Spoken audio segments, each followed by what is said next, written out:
배워서 바로 써먹는 한자 이야기, 다섯 번째 시간입니다. 이 시간은 한반도 속의 한자, 특히 산과 강의 이름에 대해서 여러분과 같이 한번 생각을 해보겠습니다. 대부분 우리나라 사람들은 한자로 이름을 짓고 그 한자의 뜻이 있습니다. 아버지, 할아버지들이 어떠한 사람이 되었으면 좋겠다라는 뜻으로 이름을 지어주듯이 우리의 조상들도 이 한반도의 산과 강에 대해서 이름을 붙였습니다. 아무 것이나 이름을 붙인 것이 아니라 뜻을 담아서 붙였다. 자, 그 뜻으로 이름을 받은 산과 강은 그 뜻대로 생각이 되면서 불리길 원한다. 저는 그렇게 생각을 하고 있습니다. 한반도의 가장 남쪽 바다를 건너서 한라산이다. 한은 한수라고 했습니다. 그리고 나는 붙잡는다는 것이에요. 해적선을 납포를 했다. 붙잡았다. 간첩선을 납포를 했다. 잡는다는 것이에요. 자, 그런데 이 한이라는 것은 우리가 한수를 뜻하기도 하지만은 은하수를 뜻하기도 한다. 은한이라는 표현이 나옵니다. 그것은 하늘에 있는 은하수다. 그렇게 되면 어떻게 됩니까? 은하수를 붙잡는 산이다. 정말 아름다운 이름입니다. 산이 높아 산정에 서면 은하수를 잡아당길 수 있는 그러한 산이 한라산이다. 이렇게 되겠습니다.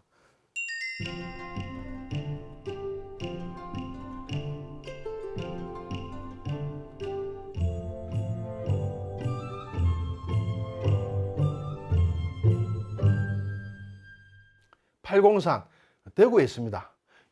8 공변될 공이다. 이렇게 되겠죠. 원래는 예전 신라 시대부터 공산이라고 불렸다.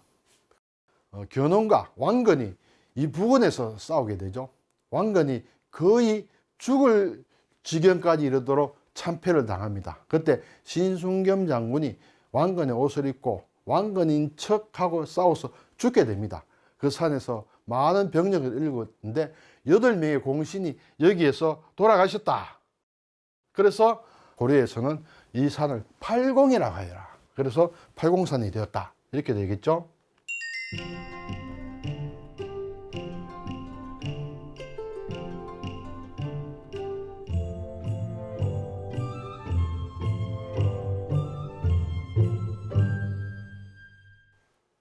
북한산, 서울로 왔습니다. 북녘북의 한수한이다. 한수는 한강을 얘기하죠. 그리고 한양이다. 그렇죠? 한양, 한수의 북쪽에 있는 산이므로 북한산이라고 한다. 한승의 북쪽에 있는 산이다. 자, 북한산은 삼각산이라고도 얘기합니다. 그렇죠? 삼각산. 왜 삼각산이라느냐? 북한산에 아주 좋은 봉우리 백운대, 인수봉, 만경대, 이것이 세 개의 삼각을 이루고 있다. 또는 이 봉우리가 세 개가 도드라진다. 그래서 삼각산이라 이렇게 얘기를 하고 있습니다.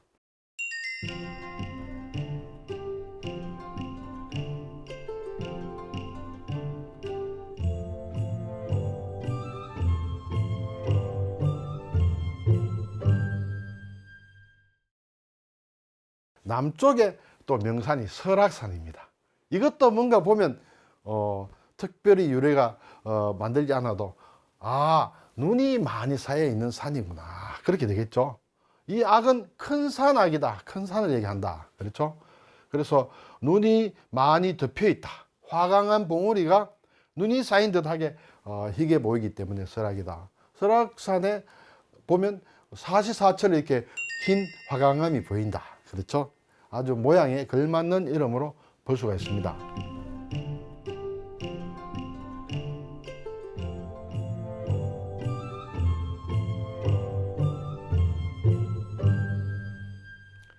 서울의 남쪽에는 관악산이죠. 바로 서울대를 안고 있는 그런 산입니다. 갓을 얘기한다. 왕관 할 때 그런 관입니다. 그렇죠? 큰 산악이다. 매산이다. 이것은 산의 모양이 마치 삿갓처럼 생겨서 붙은 이름이다. 이렇게 되겠습니다. 자, 악이라는 것이 사실은 큰 산악은 여러 가지가 있습니다. 앞에는 설악산 할 때는 이렇게 돼 있죠. 여기에 이것도 큰 산악이다. 또는 이것도 큰 산악이에요. 이것도. 자, 이것은 글자를 나누어 보면 위에는 구자가 되겠습니다. 언덕구다. 언덕구. 이 산이다. 산 위에 다시 언덕이 있다. 그러면 더 높은 산이 되겠죠. 그래서 큰 산악이다. 이렇게 되겠습니다.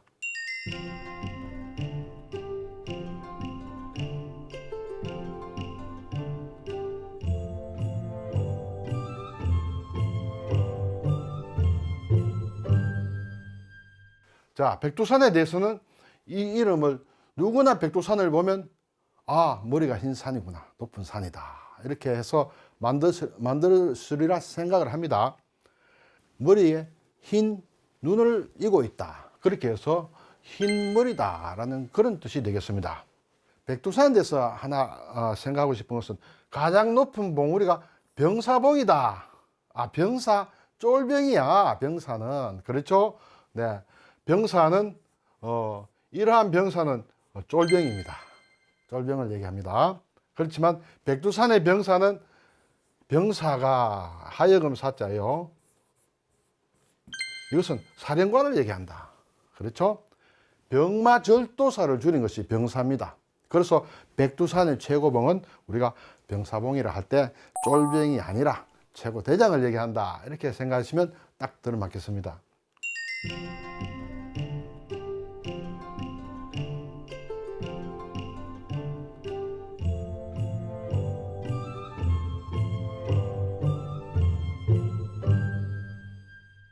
금강산, 한반도의 최고의 명산이라 할 수 있죠.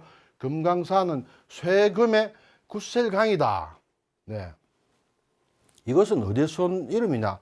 불교 화엄경에서 나온 이름이다. 이렇게 되겠죠. 금강이라는 것은 물러나지 않는 진리를 향한 굳은 마음이다. 자, 쇠도 굳습니다. 강도 굳다. 이렇게 되겠죠. 그래서 금강석이라 하면 다이아몬드를 얘기한다. 이렇게 되겠습니다. 금강산은 봄에 불리는 이름이다. 그렇죠? 여름에는 봉래산이라고 했다. 봉래. 쑥봉자에 명아주 레자다. 가을에는 풍악입니다. 단풍풍의 큰 산악이에요. 겨울에는 개골이다. 뼈만 남아 보인다. 나뭇잎이 다 떨어지고 뼈만 남아 보인다 해서 이 이외에도 이름이 있습니다만 일반적으로 사시사철 모습을 바꾸면서 이런 네 가지 이름으로 불리고 있다.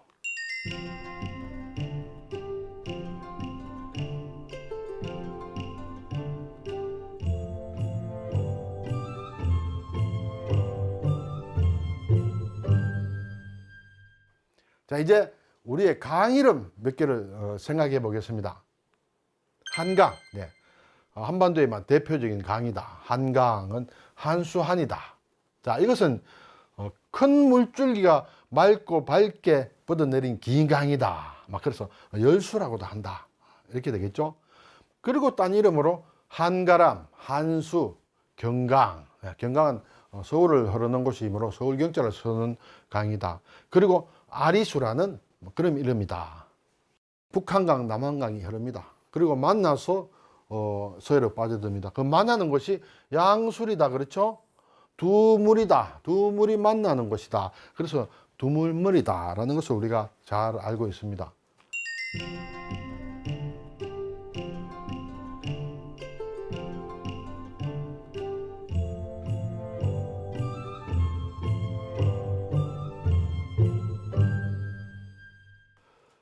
금강입니다. 금은 비단금이다. 비단이라 하면 아름답다는 것이 생각이 듭니다. 금수강산에서 볼 수 있듯이.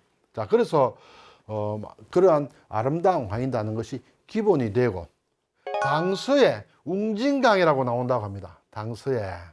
자, 웅진강인데 여기에 왜 금으로 나왔느냐 하면 이 금이라는 것은 곰을 한자로 이렇게 베낀 것이다. 이렇게 되겠죠. 웅진강은 고몽자예요. 곰. 그렇죠? 그래서 곰이 금으로 바뀌고 그 금의 한자 표기가 이렇게 비단금자가 됐다. 이렇게 되겠습니다.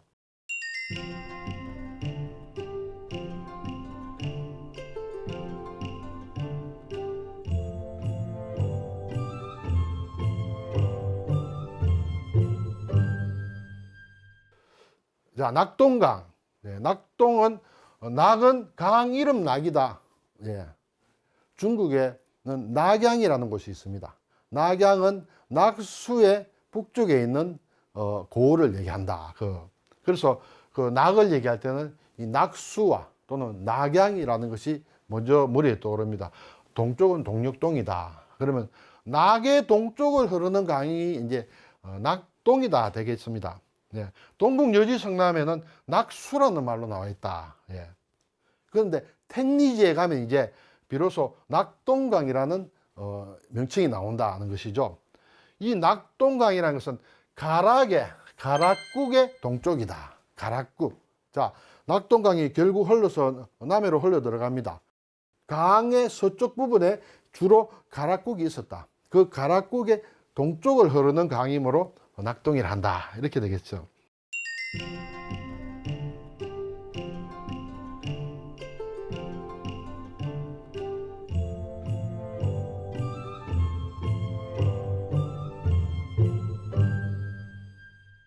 자, 다음 시간에는 어떤 내용으로 여러분과 같이 공부할까 저도 기대가 됩니다.